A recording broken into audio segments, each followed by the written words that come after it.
کی فیملی کو خاص طور پہ پہلے میں اس بک لانچ کی مبارک دینا چاہتا ہوں، کیونکہ فیملی کی ہمیشہ بڑی کنٹریبیوشن ہوتی ہے. جب کوئی کتاب لکھتا ہے یا کام کرتا ہے تو ان کی سپورٹ کی بڑی ضرورت ہوتی ہے. تو میں آپ کے دوستوں کو، آپ کے جو کولیگز تھے، تو اس سیرمنی کے اندر میں آپ کو بھی مبارک دیتا ہوں. اکرام، دیکھیں، مجھے آپ سے جتنی بھی میری بڑی پرانی، میرے خیال میں تقریباً اوور 30 سال ہماری واقفیت ہے. تو جو آپ نے شروع میں بات کی کہ جو چیز میں نہیں بھولتا کہ جب میں نے پولیٹکس شروع کی تو وہ ایسی تھا جب میں نے سوئمنگ شروع کی. میں 4 سال کا تھا، میرے کزنز پہلی دفعہ مجھے لے کے گئے. پہلی دفعہ میں نے سوئمنگ پول دیکھا. ایچ ایس این کالج کا سوئمنگ پول تھا زمان پارک سے، وہ سارے گرمیوں میں وہاں سوئمنگ کرتے تھے. تو میں نے وہ دیکھا کہ سارے سوئمنگ کر رہے ہیں، باہر انہوں نے مجھے کھڑا کر دیا. تو میں نے ساروں کو دیکھا کہ اوپر ہیں، تو میں نے سمجھا پانی بڑا گہرا نہیں ہوگا کیونکہ سارے اوپر ہیں اس کے. تو میں نے کپڑے مار کے چھلانگ مار دی اس کو، تو سیدھا نیچے چلا گیا. پھر میرے کزنز نے مجھے وہ سوئمنگ سکھائی اور پھر خود سیکھ لی میں نے.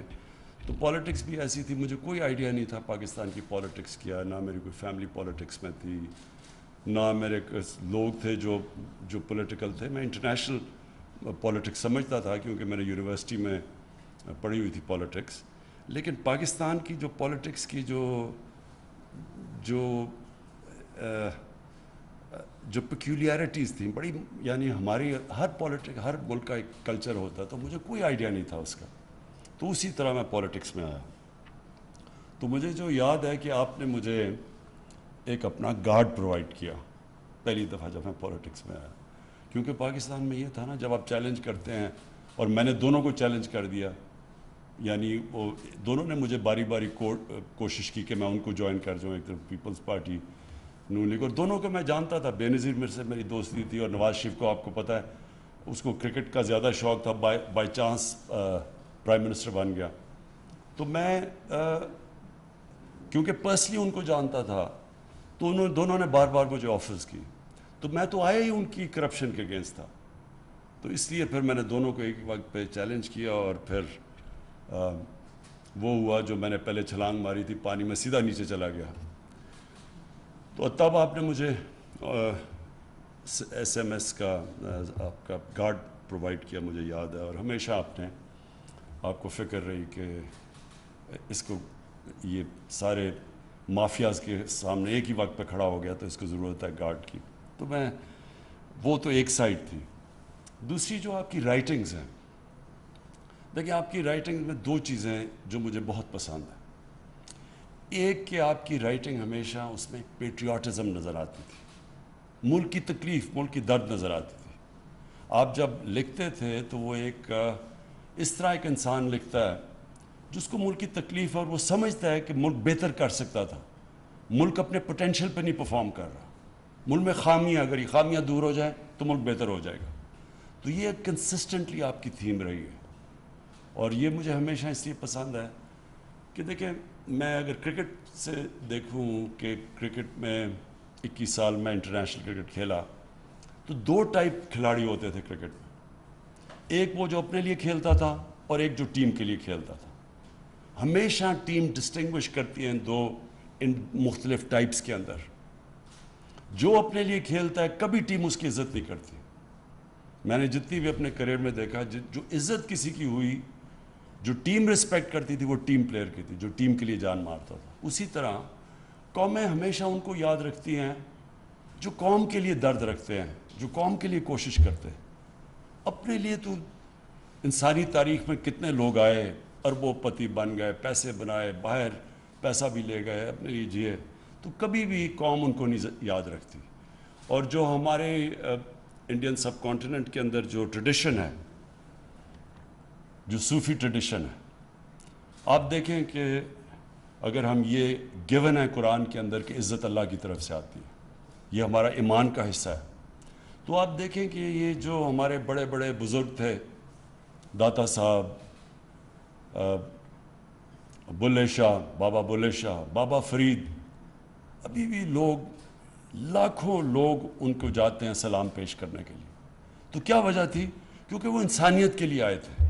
ان کی ساری، کوئی اپنی ذات کے لیے نہیں آئے تھے، ان کی ساری زندگی انسانیت کی زندگی بہتر کرنے کے لیے آئے تھے. تو اسی طرح جو بادشاہ بھی کوئی آیا دنیا میں کسی ملک میں، تو کس نے، قوم نے کون سے لیڈر کی یا بادشاہ کی عزت کی؟ ہم کیوں قائد اعظم کی عزت کرتے ہیں جب تک پاکستان رہے گا قائد اعظم کی؟ کیونکہ قائد اعظم نے ذات کے لیے پالیٹکس نہیں کر رہے تھے. سب کو پتہ ہے کہ قائد اعظم مخلص تھے پاکستان کے لیے، وہ صرف پاکستان کے لیے کھڑے تھے. تو اس لیے آج بھی ہم، اور ہمیشہ جب تک پاکستان رہے گا، تو قائد اعظم کو رسپیکٹ سے ان کا نام لیا جائے گا. جس طرح نیلسن منڈیلا ساؤتھ افریقہ میں 27 سال جیل میں گزار کے سب کو معاف کر دیا، کیونکہ اس کا اپنے سے ذات سے بڑا کاز تھا. تو اس لیے اکرام، جو آپ کی رائٹنگ، وہ میں اس لیے اپریشیٹ کرتا تھا، ہمیشہ کرتا ہوں، کیونکہ آپ ایک اپنی دیانتداری سے کہ کیسے ملک بہتر ہو سکتا ہے آپ لکھتے تھے. لوگ آپ سے ایگری کریں یا نہ کریں وہ مختلف چیز ہے، لیکن پیٹریوٹزم، ایک بیچ میں ملک سے جو پیار تھا وہ سامنے آتا ہے. دوسری چیز کہ یہ بھی میرا کرکٹ سے ایک، میں نے اپنے کرکٹ ایکسپیرئنس میں چیز دیکھی کہ 2 ٹائپ کھلاڑی ہوتے تھے. ایک کھلاڑی جب گراؤنڈ پہ قدم رکھتا تھا تو اس کی ساری ذہن میں سوچ یہ ہوتی تھی کہ میں اگر ہار گیا تو کیا ہوگا، کہ اگر میں میچ جیتا نہ تو کیا ہوگا، کتنی مجھے ذلت ملے گی، مجھے مذاق اڑے گا، میرا یہ ہوگا. تو ان کی ساری جو مائنڈ سیٹ ہوتا تھا وہ ہار کے خوف سے سارے فیصلے کرتا تھا. اور دوسرا جو کہ چیمپئن بنتا تھا کھلاڑی، وہ ہمیشہ یہ سوچتا تھا کہ میں اگر جیت گیا تو کیا ہوگا. یہ 2 ڈفرینٹ مائنڈ سیٹس ہیں. ایک ہے رومانٹک، ایک ہے جو آئیڈیلزم، رومانٹسزم. دنیا میں کسی نے بھی بڑے کام کیے ہیں تو وہ ہمیشہ آئیڈیلسٹک ہوتا ہے. وہ بڑی بڑی خواب دیکھتا ہے، وہ پکچر کرتا ہے جیت کیا ہوگی، اور پھر وہ باقیوں سے بڑا سوچتا ہے. اور دوسرا ہوتا ہے پیسمسٹ، جو کہ ہمیشہ، جس کو کہتے ہیں ریئلسٹ، ریشنلسٹ. وہ ہمیشہ اپنا سوچتا رہتا ہے کہ اے از ایکول ٹو بی، یعنی کہ میں اگر یہ ہو گیا تو کیا ہوگا، یعنی جو عقل کا غلام ہوتا ہے. میں مثال ہمیشہ دیتا ہوں ایڈمنڈ ہلری کی، کہ جب اس نے فیصلہ کیا ماؤنٹ ایوریسٹ پہ چڑھنے کا، تو اس سے پہلے جتنے بھی لوگوں نے کوشش کی تھی یا وہ مر گئے تھے اور یا وہ فیل ہو گئے تھے. تو ریشنلزم تو کہتی تھی کہ یا آپ مر جاؤ گے یا فیل ہو جاؤ گے، کیونکہ وہ ڈیٹا تو یہی کہتا تھا. تو یہ ایک رومانٹسزم ہوتی ہے، ایک آئیڈیلزم ہوتی ہے کہ نہیں، جدھر باقی فیل ہو گئے میں کامیاب ہوں گا. تو یہی مائنڈ سیٹ ہوتا ہے ایک انسان کا جو کہ بڑے کام کرتا ہے، اور جو ایک پازیٹیو تھنکنگ ہوتی ہے، اور جو ایکچولی دنیا کے اندر جتنے بھی بڑے کام ہوئے وہ ہمیشہ یہ آئیڈیلسٹ نے کیے تھے، جو خواب دیکھنے والے لوگ تھے. تو آپ کی بھی اکرام، جو آپ کی کتاب کے اندر جو بیسک تھیم ہے کہ یہ ہمارے مسئلے ہیں، اگر ہم یہ ٹھیک کر دیں، تو بھی آپ نے بات کی کہ یہ ملک میں کتنا پوٹینشل ہے، ہم کدھر جا سکتے ہیں. تو جس کی وجہ سے میں پالیٹکس میں آیا تھا، کیونکہ کبھی باقی تو کوئی پالیٹکس میں آیا، ان کو تو کوئی جانتا ہی نہیں تھا. اس سے پہلے کس کو کوئی جانتا تھا؟ میں تو سب سے بڑا اس وقت نام بن چکا تھا پاکستان میں. مجھے ضرورت نہیں تھی پالیٹکس کی، کہ کسی چیز کی کمی نہیں اللہ نے دی تھی، سب کچھ دے چکا تھا اللہ پالیٹکس پہ آنے سے پہلے. تو لیکن یہ سوچ تھی کہ ہمارا ملک، ہم جب دنیا کو دیکھتے تھے اور اپنے ملک کو دیکھتے تھے تو ہم فیل کرتے تھے کہ ہم نے اپنے سے ظلم کیا. ہم نے اس ملک سے، جو اللہ نے یہ نعمت، پاکستان کا نام جو اللہ کی نعمت ہے، اس سے ہمیں انصاف نہیں کیا. تو پھر 2 چیزیں ہو جاتی تھی، کیا چپ کر کے ہر روز شام کو اپنے آپ کو ڈپریس کر کے سو جاؤ، ڈنر ٹیبل پہ جاؤ اور کہو جی یہ برا ہے، وہ برا ہے، سو، یا پھر آپ جدوجہد کریں، فائٹ کریں اپنے ملک کے لیے. اور میں یہ سمجھتا ہوں آپ کی طرح کہ اگر ہم اس ملک کے لیے فائٹ کریں، اور جب سے میں، یہ تقریباً 3 سال ہو جائیں گے اب، اللہ نے اس میں بہت پوٹینشل دی ہے. کسی فیلڈ میں بھی پاکستان ہم نے انڈر پرفارم کیا، ہر فیلڈ میں کیا. جو آپ نے بات کی ہے منرل ویلتھ مجھے تو خود ہی اندازہ نہیں تھا کہ ہمارے پاس کاپر گولڈ ریزروز ہیں. مجھے تو یہ نہیں اندازہ تھا کہ ہمارا ایگریکلچر میں کتنا پوٹینشیل ہے. ابھی میں نے کورینس سے مل کے آیا ہوں جو پاکستان میں اب ہمیں مدد کر رہے ہیں ٹیکنالوجی ٹرانسفر پہ. تو ایک ایک ایریا کے اندر پاکستان میں کتنا پوٹینشیل ہے. 12 موسم ہے پاکستان میں, تو ہر چیز اگ سکتی ہے یہاں. ہم نے کبھی وہ موہنجو دارو کے بعد کبھی سوچا ہی نہیں کہ اس ملک کے اندر اور بھی کوئی گندم کے علاوہ کچھ اگ سکتا ہے. کسی نے کبھی کام ہی نہیں کیا. گائے ہماری پتہ نہیں, جو آپ کہہ رہے ہیں کہ کتنی دنیا میں گائیں, ہماری ییلڈ سے 6 گنا زیادہ دودھ دیتی ہیں یہاں ارد گرد چائنا کی اور ادھر ادھر گائیں. تو آپ سوچیں ہم دگنا ہی اپنا دودھ کی پروڈکشن کر دیں تو ہم آج سوکھا دودھ امپورٹ کرتے ہیں. ساری ایسی سٹوریز ہیں کیونکہ جو لیڈرشپ تھی اس نے کبھی یہ سوچا ہی نہیں کہ اس ملک میں, اس میں جب چھٹیاں آپ کی باہر ہیں, شاپنگ آپ کی باہر ہے, ہاسپٹل آپ کا باہر, آپ کو کیا پتا کہ ملک کے اندر کیا ہے. ٹورزم کا پوٹینشیل میں ساری دنیا میں دیکھا ہوا ہے, سوئٹزرلینڈ, ساری آسٹریا, ہر جگہ گیا ہوں. جو ٹورزم کا یہاں پوٹینشیل ہے, آپ یقین کریں دنیا میں شاید ہی کوئی ملک ہو جس اتنی ڈائیورسٹی ہو. کسی نے کبھی سوچا ہی نہیں ہے. ریلیجس ٹورزم وہ ایک علیحدہ پورا شعبہ ہے جس میں ہسٹوریکل ٹورزم علیحدہ ہے, پرانے شہر علیحدہ ہے, لیکن جو ماؤنٹین ٹورزم ہے وہ تو یونیک ہے دنیا میں. سوئٹزرلینڈ کی, یہ معید آپ کی انفارمیشن کے لیے, آدھا ہے سوئٹزرلینڈ پاکستان کے ناردرن ایریاز کا. ناردرن ایریاز ہمارے ڈبل ہیں سوئٹزرلینڈ کے, سائز میں بھی, ہائٹ میں بھی. سوئٹزرلینڈ صرف ٹورزم سے تقریباً $80 ارب کماتا ہے ہر سال, $80 بلین. تو یہاں سوچیں کہ اتنا بڑا ملک ہے, ہماری پتہ نہیں کوئی ملینز میں بھی ٹورزم نہیں ہے. کیوں؟ کیونکہ کسی نے سوچا ہی نہیں. اگر میری چھٹیاں ہی لنڈن میں اور شاپنگ ہیرڈز میں ہوگی, مجھے کیا پتا کہ یہاں کیا ٹورزم ہے گرمیوں میں. سو میں جو آخری پوائنٹ آپ کا, جو آپ نے بڑا ویلڈ پوائنٹ کیا, جو آپ نے کہا کہ ابھی مجھے جو ڈرائیور یا کسی نے بات کی انصاف کی. دیکھیں اصل سٹرگل پاکستان کی کیا ہے, ہمارا جو پوٹینشیل پورا نہیں ہوا اس کی اصل وجہ کیا ہے. اس کی اصل وجہ ہی انصاف ہے, نا انصافی. دیکھیں یہ جو سٹرگل ہے پاکستان میں, یہ سب سے, میں اس کو جب صبح اٹھتا ہوں تو میں یہ نہیں سوچتا کہ میں کوئی کام کرنے جا رہا ہوں, میں یہ سمجھتا ہوں میں جہاد لڑ رہا ہوں. جہاد ہے کیا؟ جو ابن خلدون نے اپنے فلسفے میں لکھتا ہے, جو کہ ماڈرن ہسٹری کا جس کو باپ سمجھا جاتا ہے, اس نے کہا کہ جو میرا سارا تجزیہ ہے اپنے دین کا, اس میں صرف اللہ ہمارے سے ایک چیز چاہتا ہے کہ اس نے ہمیں زمین میں بھیجا کیوں ہے, انصاف قائم کرنے کے لیے. دیکھیں جو انصاف ہے نا, یہی ڈفرنس ہے ایک مہذب معاشرے میں اور ایک بنانا ریپبلک میں. صرف ڈفرنس انصاف ہے. اور انصاف کا مطلب وہ بڑا کلیئرلی 2 حدیث میں نبی صلی اللہ علیہ وسلم نے کلیئر کر دیا.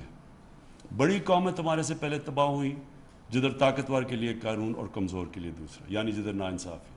اور میری اگر بیٹی بھی جرم کرے گی تو اس کو سزا ملے گی. تو کوئی قانون سے اوپر نہیں ہے. ساری جنگ ہمارے 3 سال میں کیا چل رہی ہے کہ ایک پریولیج کلاس کہتی ہے کہ باقیوں کو آپ جیل میں ڈال دیں لیکن ہم جو مرضی کریں, ہم قانون کے نیچے نہیں ہیں, اور اگر آپ ہمیں ہاتھ لائیں گے ہم آپ کی گورنمنٹ گرا دیں گے. یہ بیسک ہے سارا. تو یہ ہے سٹرگل پاکستان کی. جب تک جو بھی معاشرہ یہ سٹرگل جیتتا ہے وہ اوپر چلا جاتا ہے. وسائل کی وجہ سے آپ کبھی بھی امیر ملک نہیں بنتے, نہیں تو سوئٹزرلینڈ تو غریب ترین ملک ہوتا, وہاں تو کوئی وسائل ہی نہیں ہے. لیکن امیر ملک بنتا تب ہے جس کے اندر رول آف لا ہوتا ہے, قانون کی حکمرانی ہوتی ہے, طاقت کی حکمرانی نہیں ہوتی. طاقت کی حکمرانی جنگل کا قانون ہے, مائٹ از رائٹ. انسانی معاشرہ بنتا ہی انسانی معاشرہ تب ہے جب اس کے اندر رول آف لا ہوتا ہے. یہ جو رول آف لا ہے, اس کے لیے ایک معاشرے کے اندر اس میں مورل ویلیوز اور مورل سٹینڈرڈز اور مورل اتھارٹی چاہیے, نہیں تو آپ انصاف نہیں کر سکتے. ساؤتھ افریقہ کے اندر انہوں نے ان کے ایکس پریزیڈنٹ زوما کو, انہوں نے کرپشن کے اوپر بڑی مشکلوں سے اس کے لیے کچھ اس کو بلانے کی کوشش کی تو لوگ سڑکوں پہ لوگ سڑکوں پہ نکالے, شور مچ گیا. اب وہ سارا بیک ٹریک کر رہے ہیں کہ کسی طرح ہم اسے بچا لیں, کیونکہ یہ قانون کے اوپر ہے. آپ کبھی بھی کسی اسکینڈینیوین ملک میں اس چیز کا نہیں سنیں گے. جب وہ آئس لینڈ یا جدر بیدا یا فن لینڈ یا آئس لینڈ, جب ان کے پرائم منسٹر کا نام آیا پیناما میں, سارے لوگ اس کے گھر کے پاس پہنچ کے اس کو ریزائن کرنا پڑا. یہ صرف اور صرف جن معاشروں کے اندر قانون نہیں ہوتا, انصاف نہیں ہوتا, ادھر یہ لوگ ایک پریولیج کلاس آ جاتی ہے. اور یہ جو آپ نے اگلی بات کی, یہ جب ایک پریولیج کلاس آ جاتی ہے, آپ اس کو ہاتھ نہیں لگا سکتے, تو وہ ملک کو تباہ کر دیتی ہے. کبھی بھی پٹواری, غریب, تھانے دار یہ چوری کریں گے, یہ ملک کو تباہ نہیں کرتے, کیونکہ یہ ان کے سوئس بینک اکاؤنٹس نہیں ہوتے یا ان کے میفر میں بڑے فلیٹس نہیں ہوتے. تباہ جو ملک میں کرتا ہے, جو آپ کی رولنگ ایلیٹ جب چوری شروع کرتی ہے, وہ پھر ملک تباہ ہو جاتا ہے. اور اس کی فیکٹ آئی پینل جو یونائٹڈ نیشنز کے سیکرٹری جنرل نے جو اپنے نیچے پینل بنائی ہے, اور اس میں بتایا کہ یہ امیر غریب ملکوں میں فاصلے بڑھتے جا رہے ہیں, تو انہوں نے ایکچولی سال کی پوری رپورٹ کیا انہوں نے کہا کہ غریب ملکوں سے ہر سال 1000 ارب ڈالر چوری ہو کے امیر ملکوں میں چلا جاتا ہے, منی لانڈرنگ ہو کے, اور آف شور اکاؤنٹس میں چلا جاتا ہے. تو یہ کوئی غریب لوگ تو نہیں کر رہے ہوتے, یہ ساری رولنگ ایلیٹ ملک سے پیسہ چوری کر کے باہر لے کے جاتی. کیوں کرنا پڑتا ہے؟ اگر میں اربوں روپیہ چوری کروں گا کسی ڈیل میں, تو میں بستر کے نیچے نہیں پیسہ چھپا سکتا, لہٰذا مجھے باہر بھیجنا پڑتا ہے. اور تو میں دگنا نقصان کرتا ہوں. پہلے میں چوری میں نقصان کرتا ہوں, پھر جب اس کو ڈالر میں کنورٹ کر کے باہر بھیجتا ہوں, اس سے بھی بڑا نقصان کرتا ہوں, کیونکہ ملک میں افیکٹ ہوتا ہے آپ کی کرنسی. یہ منی لانڈرنگ سے آپ کا ڈائریکٹ امپیکٹ پڑتا ہے کرنسی پہ, اور کرنسی پہ امپیکٹ پڑتا ہے جب آپ کی وہ کرنسی گرتی ہے, ساری چیزیں مہنگی ہو جاتی ہیں, غربت پھیل جاتی ہے. یہ سارے غریب ملکوں کا یہ کہانی ہے. ہر جگہ لوگ بیٹھے ہوئے ہیں, ان کے حکمران جن کے بڑے بڑے محلات ہیں ساؤتھ آف فرانس میں, باہر آف شور اکاؤنٹس ہیں, سارے غریب ملکوں کا یہ حال ہے. اس لیے وہ غریب نہیں ہیں کہ وسائل کی کمی ہے, اس لیے غریب ہیں کہ ان کی بھی رولنگ ایلیٹ اس طرح جو ہمارا انہوں نے جس کو اس ملک کو پلنڈر کیا ہے, وہ یہی کر رہے ہیں سب. سو وہ اسٹرگل اصل میں یہ ہے ان کو قانون کے نیچے لانے کی. جب آپ رولنگ یہ طاقتور کو لے کے آتے ہیں قانون کے نیچے, تو پھر وہ جو حدیث ہے کہ بڑی قومیں تمہارے سے پہلے برباد ہوئی. جب آپ پریولیج کلاس کے لیے ایک NRO دے دیتے ہیں ان کو, اور غریبوں کو جیلوں میں ڈالتے ہیں, تو وہ پھر حضرت علی کا قول ہے کہ کفر کا نظام چل جائے گا, لیکن یہ جو ظلم اور ناانصافی کا نظام ہے یہ کبھی بھی نہیں چلا, یہ چل ہی نہیں سکتا کبھی. اور اس لیے ملک کے اندر یہ ہم پوری کوشش کر رہے ہیں لوگوں کو اس چیز کی اویئرنیس دینی. اس کے اندر انفارچونیٹلی ہوا کیا ہے, جو ہماری خاص طور پہ پچھلے 35 سال کے اندر یہ جو کرپٹ مافیا ہے, یہ جو دو بڑے خاندان آئے ہیں جنہوں نے بے دردی سے ملک کو لوٹا ہے, انہوں نے جو سب سے بڑا ڈیمیج کیا ہے, پیسے سے بڑا ڈیمیج کیا ہے, انہوں نے کرپشن کو ایکسیپٹیبل کر دیا معاشرے میں. لوگ کرپشن کو برا نہیں سمجھتے. آپ کسی بھی, میں انگلینڈ کے اندر جتنی بھی ٹائم گزارا ہوں, کسی پولیٹیشین, بزنس مین, خاص طور پہ پولیٹیشین, اس کے اوپر اگر کرپشن کا ایلیگیشن لگ جاتا ہے کہ پبلک کا پیسہ چوری کرے, کسی نہ وہ کوئی اس کو پارٹی پہ بلاتا ہے, نہ اس کو کوئی کھانے پہ بلاتا ہے, نہ ان سے کوئی ملنا چاہتا ہے, ان کی ٹوٹل معاشرے کے اندر ان کو آسٹرسائز کر دیا جاتا ہے. اگر اب بدقسمتی سے اگر وہ ٹی وی پہ چلے جائیں تو ان سے وہ حال ہوتا ہے جو اسحاق ڈار کا ہوا تھا ہارٹ ٹاک کے اندر. کوئی بخشتا نہیں ہے ان کو, پبلک کی پیسے کی چوری کی کوئی معافی نہیں ہے وہاں. تو معاشرہ لڑتا ہے اس سے. ہمارا انہوں نے ظلم یہ کیا ہے کہ 35 سالوں میں آہستہ آہستہ لوگ ایکسیپٹ کر بیٹھے ہیں کہ ہاں جی کھاتا ہے تو لگاتا بھی ہے. اس طرح کی فولش چیزیں کر دیتے ہیں کہ اچھا جی ایک زرداری سب پہ بھاری. وہ پیسے چوری کیے ہوئے ملک کے, تو ایکسیپٹ کر, جب یہ ایکچولی سب سے بڑی کینسر ہے کہ جب معاشرے کے اندر آپ جرم کو ایکسیپٹ کر جائیں, آپ اس کو برا نہ سمجھیں. مولانا رومی کی سیئنگ ہے کہ ایک ان سے پوچھا قوم کیسے مرتی ہے, مولانا رومی نے کہا جب وہ اچھے اور برے کی تمیز ختم کرتی ہے قوم مر جاتی ہے. تو مورل کولیپس پہلے آتا ہے, پھر فائنینشیل اور اکنامک کولیپس آتا ہے. تو اکرام میں پھر سے آپ کو مبارک دیتا ہوں، اور میں بالکل یاد ہے مجھے کہ جب ہم شروع کی تھی اور کوئی سمجھ نہیں تھی پالیٹکس کی، تب آپ نے مجھے ایس ایم ایس کا گارڈ دیا، جو اس نے پوری ہماری مدد کی، جو ساتھ کھڑا رہتا تھا، اور ہمیشہ آپ نے فکر کی کہ اس پولیٹیکل جنگل کے اندر ایک نیا آدمی آیا ہے تو اس کو ضرورت ہے، تو آپ نے تب سے مدد کی، تو وہ میں کبھی بھی نہیں بھولوں گا۔ بہت بہت شکریہ اور بہت مبارک۔